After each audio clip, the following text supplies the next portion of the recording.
মালয়েশিয়ার calling visa সংক্রান্ত সর্বশেষ আপডেট দিব এবং সেটা মুখে মুখে না, উইথ পেপারস। কবে থেকে মেডিকেল শুরু হতে পারে সম্ভাব্য, বর্তমানে আমরা কি করতেছি, এবং এখানে বলা হয়েছে যে হিউজ একটা অ্যামাউন্টের লোক নিবে। তো অ্যাকচুয়ালি বাংলাদেশে কী পরিমাণ লোক যেতে পারে বা ওভারঅল যেই বিষয়টা টোটালি আমি আমার জায়গা থেকে আপনাদেরকে একটা ক্রিস্টাল ক্লিয়ার ব্যাখ্যা দেওয়ার চেষ্টা করব। আপনাদের কাছে আমার একদমই অনুরোধ বিনীত হবে, হাত জোর করে প্লিজ ভিডিওটা একটু প্রপারলি এবং শেষ অবধি দেখবেন। হ্যালো এভরিওয়ান, আসসালামু আলাইকুম। রাকিব খান ফ্রম টিগল। Welcome to another new video. দেশ এবং দেশের বাইরে আমাকে দেখতেছেন, আশা করি সকলে অনেক অনেক বেশি ভালো আছেন এবং সুস্থ আছেন। আলহামদুলিল্লাহ, আমিও ভালো আছি। আমরা একজন বাংলাদেশি ভাইকে দেশের বাইরে পাঠাতে চাই সম্পূর্ণ বিনা খরচে, অর্থাৎ আপনাদের কোনো পেমেন্ট লাগবে না। পুরো পেমেন্ট আমাদের প্রতিষ্ঠান ফাইজ ইন্টারন্যাশনাল বহন করবে। যেটা করতে হবে, আমাদের চ্যানেলটাকে সাবস্ক্রাইব করে দেবেন যারা আমাদের ইউটিউব চ্যানেল থেকে দেখতেছেন। যদি এমন হয় যে আপনি আমাদের ফেসবুক পেজ থেকে দেখতেছেন, প্লিজ পেজটাকে একটু ফলো দিয়ে রাখবেন। যারা আমাদের চ্যানেলটাকে সাবস্ক্রাইব করছেন 1,39,598 পিপল এখন অবধি, আপনাদের প্রতি আমি অনেক বেশি কৃতজ্ঞ। আপনাদের জন্য অনেক বেশি দোয়া এবং ভালোবাসা। দেখেন, টিগল আজকের অবস্থানে আসছে একমাত্র আপনাদের জন্য, সত্যি কথা বলতে। বিকজ আমি রাকিব যতই সারাদিন বকর করি, end of the day output হচ্ছে জিরো। যদি আপনারা আমাদেরকে কন্টেন্টকে ভালো না বাসেন, কমেন্টস করেন। আপনাদের প্রতি রিকোয়েস্ট রইল, মালয়েশিয়ার শ্রমবাদনে আপনাদের কার কাছে কী নিউজ আছে, আপনারা কি মানে এইটা যে ওপেন হচ্ছে আলটিমেটলি দিন শেষে, যাতে আপনারা কতটুকু খুশি, যারা যারা চান সেটা একটু কমেন্টস করুন। পাশাপাশি আরেকটা কমেন্টসও করেন, যারা মালয়েশিয়াতে আছেন আপনাদেরও একটা দুঃখ আছে, আমি যতটুকু জানি, সেটা হচ্ছে যে অবৈধদের বৈধতা দেওয়া হোক। এই ব্যাপারে আপনারা যারা মনে করেন যে অবৈধদের বৈধতার সুযোগ দেওয়া হোক, আপনারা একটা কমেন্টস করুন। বিশেষ করে যারা মালয়েশিয়া প্রবাসী আছেন, এই পেপারসটা গতকালকে আপনারা মোটামুটি প্রিন্ট মিডিয়াতে দেখছেন। আপনাদের আমি কয়েকটা পয়েন্ট বলি যেটা আপনাদের সুবিধা হবে। দেখেন, দীর্ঘ 4 বছর কিন্তু মাঝখানে মালয়েশিয়ার শ্রমবাজার বন্ধ ছিল 18 সাল থেকে। 2018 পর থেকে 4 বছর বন্ধ থাকার পরে এইটা 9 আগস্ট 2023 হচ্ছে আপনার তৎকালীন যেই মানব সম্পদ মন্ত্রী ছিল শ্রী শিবকুমার, উনি হচ্ছে বিদেশি কর্মীদের কোটার আবেদন বন্ধ থাকার পরে যখন খুললো, 22-এ ওপেন হইলো। ওপেন হওয়ার পরে আমরা লোক পাঠানোর মাঝামাঝি সময় 22-এর 9 আগস্ট হচ্ছে উনি কোটা অ্যাপ্রুভাল অফ করে দিল। যে 22 সালের 9 আগস্টে উন্মুক্ত হওয়ার পরেও 7 মাস পরে 2023-এর 18 মার্চ 22-এ ওপেন হলো। 4 বছর অফ থাকার পরে 2022-এ ওপেন হলো। হওয়ার পরে ঠিক 9 মাস পরে, 7 মাস পরে 2023-এর 18 মার্চ তৎকালীন যে মানব সম্পদ মন্ত্রী ছিল শ্রী শিবকুমার, উনি এক বিবৃতিতে বলল যে বিদেশি কর্মীদের জন্য নতুন কোটা অ্যাপ্রুভাল আপাতত স্থগিত করলো। কোটা অ্যাপ্রুভাল অফ মানে হচ্ছে যে কিন্তু তখন কিন্তু বন্ধ হয়ে যায় নাই, কোটা অ্যাপ্রুভাল অফ হয়েছে। মানে নতুন করে মানে একটা কোম্পানিতে লোক বাতাসে নিতে পারে না, পেপারস লাগে, কতগুলা কোঠা আছে। দেখেন, কোঠার কিন্তু একটা ডিটেলস ওরা দিছে, কোন সেক্টরে কতগুলো লোক নেবে, এগুলো আপনারা প্রত্যেকে হয়তো পাইছেন। আমি আপনাদেরকে ইন ডিটেলস বলতেছি। তো কোটা অ্যাপ্রুভালটা না হলে তো আপনি আসলে ভিসা করতে পারবেন না। বিকজ কোম্পানি অ্যাটাস্টেশন করবে কোন কোম্পানির কতগুলো লোক লাগবে, তারা ওইভাবে আবেদন করবে। আবেদনের ভিত্তিতে তো কোটাগুলো দিবে। এখন কোটা তো আর আকাশে বাতাসে দিবে না, কোম্পানির আবেদনের ভিত্তিতে অ্যাটাস্টেশন দিবে, সত্যায়ন হবে। এগুলো অনেক জটিল ওয়ার্ক, সেটা আমি না বলি। এরপর 2023-এর 18 মার্চ হচ্ছে কোটা অ্যাপ্রুভাল বন্ধ হইলো, এবং সেই কোটা অ্যাপ্রুভাল বন্ধ হওয়ার পর্যন্ত দীর্ঘ 1 বছর খোলা ছিল। 2024-এর 31-এ মে অব্দি আমরা ফ্লাইট করতে পারছি। এরপর আর ফ্লাইট নেয় নাই, এবং আমাদের অনেক ভাই প্রায় 18,000 কমে যেতেও পারে নাই। এইটা একটা পয়েন্ট। এগুলো আপনাদের কাজে লাগবে, যারা মালয়েশিয়া যাবেন। এই কন্টেন্টটা দেখেন, সত্যি কথা বলতে আপনাদের কাজে লাগবে। নো ম্যাটার যে আপনি আমার অফিসের মাধ্যমে যান ভাই ব্রাদার, আর মানে যাই বলি, আপনার যে এজেন্সিকে ভাল লাগে, যাকে ভাল লাগে তাকে দিয়ে আপনি যান, ওদের মাধ্যমেই যান। আলহামদুলিল্লাহ, আপনি সঠিক তথ্যটা জেনে যান, যেন আপনি যাওয়ার পরে প্রতারিত না হন। এমন যেন না যে আপনি ভুল জায়গায় ইনভেস্ট করতেছেন আপনার মূল্যবান সময়, মূল্যবান পাসপোর্ট, মূল্যবান টাকা। দিন শেষে আপনার দরকার একটা সুন্দর কলিং ভিসা, একটা ভালো কোম্পানি গিয়ে ভালো থাকা, সেটা যার মাধ্যমে হোক। আপনার রিজিক যেখানে আছে, তাওয়াক্কাল তো আল্লাহ, বা আপনার মাধ্যমে যার রিজিক আছে ওনার কাছে আপনি আলটিমেটলি যাবেন। ফয়সালা হয় উপরে ভাই, নিচে কোনো ফয়সালা হয় না, এটা আমি বিশ্বাস করি। তো যেটা বলতেছিলাম, 23শে মার্চ হচ্ছে আপনার বন্ধ হওয়ার পরেও কোটা অ্যাপ্রুভাল বন্ধ হলো 23শে মার্চ। এরপরে 2024 সালের 31শে মে পর্যন্ত আমরা কিন্তু ফ্লাইট করতে পারছি। পূর্বে যে কোটাগুলো অ্যাপ্রুভাল করা ছিল, অ্যাপ্রুভ ছিল, ওইগুলোরই কিন্তু ভিসা ইস্যু হয়েছে, কলিং হয়েছে, ই ভিসা হয়েছে, ম্যান পাওয়ার হয়েছে, ফ্লাইট গেছে। এইবার নতুন করে আবার কোটা অ্যাপ্রুভাল হয়েছে, অর্থাৎ নতুন করে লোক নিবে মালয়েশিয়া, এবং সেটার কোটা অ্যাপ্রুভাল দিবে হচ্ছে 31শে ডিসেম্বর 2025, যেটা এখানে স্পেসিফিক উল্লেখ করা আছে। হ্যাঁ, এখন প্রশ্ন হলো তাহলে ভাই 21শে ডিসেম্বর 2025 লোক ঢুকতে পারবে না? এটা কিন্তু বলে নাই, বলছে কোটা অ্যাপ্রুভাল দিবে। এইটা হচ্ছে অগাস্ট মাস, অগাস্ট ধরেন শেষ, সেপ্টেম্বর, অক্টোবর, নভেম্বর, ডিসেম্বর, 4 মাস। 4 মাসে কি আপনি এতগুলো লোক নিতে পারবেন? নো। এই 4 মাস কোম্পানির যার যতটুকু লোক দরকার তারা নিয়োগপত্রের জন্য আবেদন করবে, সেটা মালয়েশিয়ান গভর্নমেন্ট যাচাই বাছাই সাপেক্ষে অনুমোদন দিবে। সেটা কোম্পানির কাজ, ওয়ার্কার লেভেলে এই জিনিসগুলো আপনাদের কাজ নাই। এখন 2 বছর ধরে মালয়েশিয়ার নিয়োগক্রমে কিন্তু অলমোস্ট মিটিং হয়েছে বা অনেক কিছু হয়েছে। হওয়ার পরে যেটা হয়েছে, 13টি উপখাতে বিদেশি শ্রমিকের আবেদন গ্রহণ করবে তারা। টোটাল 13টা সেক্টরে, উপখাত, মেইন খাত কিন্তু বলে না, উপখাত। এর মধ্যে সার্ভিস সেক্টরে wholesale and retail, land, warehouse, securities guard, কৃষি, বাগান, খনি, হোটেল অ্যান্ড স্ক্র্যাপ ম্যাটেরিয়ালস, রেস্তোরাঁ, লন্ড্রি, কার্গো, বিল্ডিং ক্লিনিং খাতে শ্রমিক নিয়োগের সুযোগ থাকবে এইবারের ইয়েতে। এবং আরও বলা হয়েছে যে নির্মাণ খাত অর্থাৎ কনস্ট্রাকশন সেক্টরে নিয়োগ কেবল সরকারি প্রকল্পে সীমাবদ্ধ থাকবে।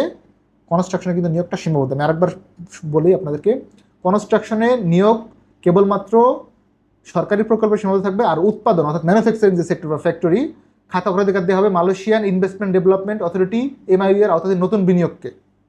ওদের একটা রাষ্ট্রীয় প্রতিষ্ঠান আছে, এটার ব্যাপারে বলছে।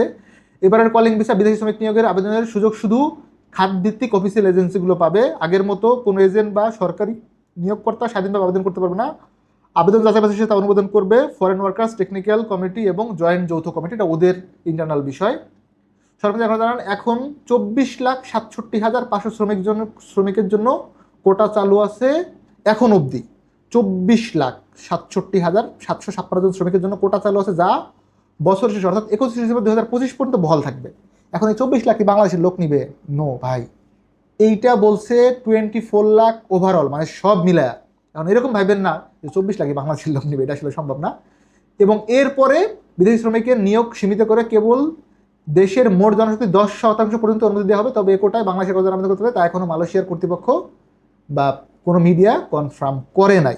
এটা হচ্ছে অফিসিয়াল নিউজ, যেটা আমি আপনাদেরকে পড়ে শোনালাম। সেটা রেফারেন্সটা আসছে সময় টিভির একটা অনলাইন পোর্টাল। বিকজ রেফারেন্স না দিলে আবার ভাই আপনি কি মন করা পকেট থেকে বানায় বলেন নাকি, এগুলো বলার আসলে সুযোগ নাই, আমি কোনোভাবে বলি না। আপনাদেরকে আমি ইন নাটশেল বলি আমাদের অবস্থানটা এবং জিনিসপত্রগুলো কি। এটা 19 আগস্টের চিঠি, এখানে সেক্টরগুলো উল্লেখ করা আছে। সেক্টর হচ্ছে টোটাল 6টা, তার সাব সেক্টর আছে টোটাল 10টা, মোট 16টা সেক্টর, সাব সেক্টর সহ আপনার সেক্টর। আমি আমাদের অবস্থান এবং জিনিসপত্র একদম ক্রিস্টাল ক্লিয়ার করতে চাচ্ছি রিগার্ডিং মালয়েশিয়া। এখন অবধি আমি আপনাদের আপনার ভিডিওতে বলছি ভাই প্লিজ মালয়েশিয়ার পাসপোর্ট নেই, কেউ আসেন না। বাট এবার বলতেছি ইউ গাইস ক্যান কাম, আপনি আসতে পারেন যদি আপনি সব কিছু জেনে বুঝে আসেন। আমি আমাদের অবস্থানটা ক্রিস্টাল ক্লিয়ার করি, নাহলে আপনাদের ঝামেলা হবে। যারা পূর্বে পাসপোর্ট দিয়েছিলেন অর্থাৎ 2024 সালের যখন 31শে ডিসেম্বর অবধি যখন ফ্লাইটগুলো গেল, আমাদের বেশ কিছু আমরা পাঠাইতে পারছিলাম কয়েকজন হাতে কোনো, আলহামদুলিল্লাহ। এবং ওই সময় আমার মনে আছে আমি হিউজ একটা অঙ্কের পাসপোর্ট আপনাদের রিটার্ন করেছিলাম টাকা সহ, যে ভাই আমার কাছে কোঠা নেই, আমি পাঠাইতে পারবো না, আপনারা ফেরত নিয়ে যান। যারা ওই সময় পাসপোর্ট জমা দিয়ে আবার ফেরত নিয়ে চলে গেছিলেন বা আপনাদেরকে আমি ফেরত দিয়ে দিয়েছিলাম কল করে করে, হয়তো আপনারা কেউ কষ্ট পাইছেন, আপনাদের কাছে আমি আন্তরিকভাবে দুঃখিত এবং লজ্জিত।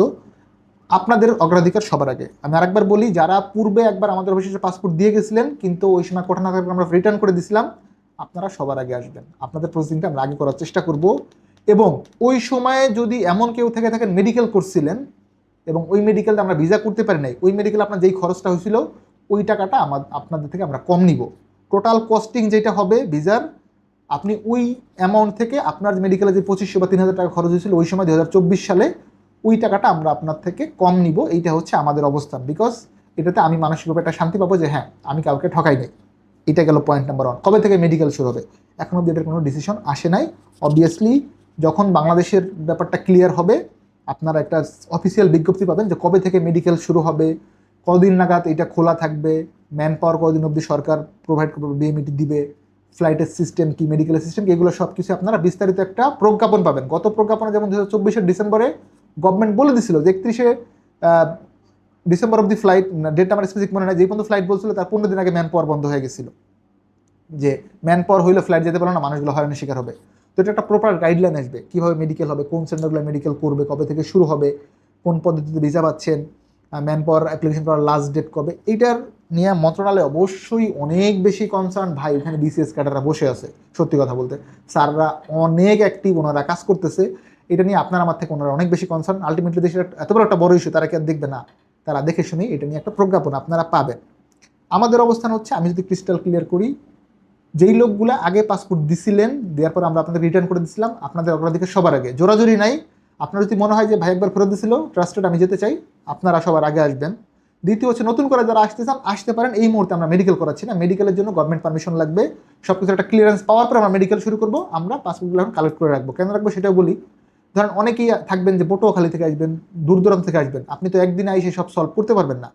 আপনার একটা বিষয় জানার বোঝার বিষয় আছে যে ভাই কোন সেক্টরে যাব, আপনার ব্যাকগ্রাউন্ড কি, আপনার এডুকেশন কোয়ালিফিকেশন কি, আপনার মোবাইল নাম্বারগুলো লাগবে আমাদের, বা আপনার পাসপোর্ট লাগবে, ছবি লাগবে।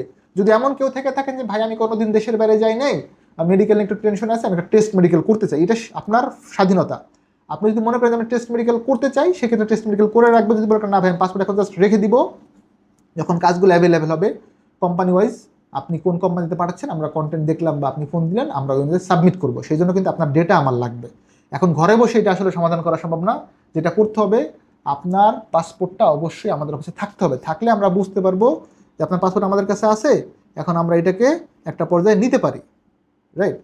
আমি আরেকবার ক্লিয়ার করি, যাদের পূর্বে পাসপোর্ট জমা দেওয়া ছিল রিটার্ন করে দিয়েছিলাম, আপনারা সবার আগে অধিকার পাবেন, সবার আগে আপনারা আসতে পারেন আগামীকাল, অর্থাৎ বৃহস্পতিবার 21শে অগাস্ট থেকে আমরা জমা নেওয়া স্টার্ট করতেছি আলহামদুলিল্লাহ। এবং মেডিকেল এখনো ফাইনালি শুরু হয় না, যখন শুরু হবে আমি একটা ডেট আপনাদেরকে জানাবো। FWCMS হচ্ছে কী কী ডিটেলস সবগুলো পাবেন, এগুলো নিয়ে আমি এখন না বলি। এখন অবধি প্রজ্ঞাপন যেটা হচ্ছে কোটা অ্যাপ্রুভাল 31 ডিসেম্বর 2025 অবধি হবে, এবং এটা হিউজ একটা অ্যামাউন্টের লোক নেবে, যেটা আমি আপনাদের অলরেডি সংখ্যাটা বলছি যে একদম মানে হিউজ হিউজ মানে হিউজ। আমি মনে করি যে এই অ্যামাউন্টটা কোনোভাবেই কম না। এত লোক যাবে আমাদের টোটাল মালয়েশিয়াতে, 24,67,000। বাংলাদেশদের 25%ও করে, দেখেন কি পরিমাণ লোক হবে। আর আমার ব্যক্তিগত ধারণা বা আমি বিশ্বাস করি যে বিদেশে আমাদের বাংলাদেশি ভাইরা অক্লান্ত পরিশ্রম করে। একটা প্রজেক্ট উঠাইতে হলে কনস্ট্রাকশন বলেন, ফ্যাক্টরি বলেন, বাংলাদেশি ওয়ার্কার ছাড়া এটা অনেক টাফ।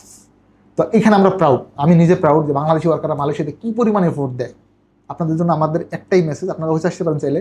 ফায়াজ ইন্টারন্যাশনাল, H79 পঞ্চমতলা, ব্লক জি, চেরনবাড়ি, বনানী, ঢাকা। পূর্বে যাদের পাসপোর্ট দিয়েছিলাম আমরা ফেরত নিয়ে গেছেন, আপনারা আসতে পারেন। কালকে থেকে আমরা জমা স্টার্ট করবো। যাদের পাসপোর্ট কয়েকজনের পরে আছে আমার কাছে 5-7 জন, আপনাদের ফেরত নেওয়ার দরকার নাই, এটা ইনশাল্লাহ একটা ফয়সালা হবে আশা করি।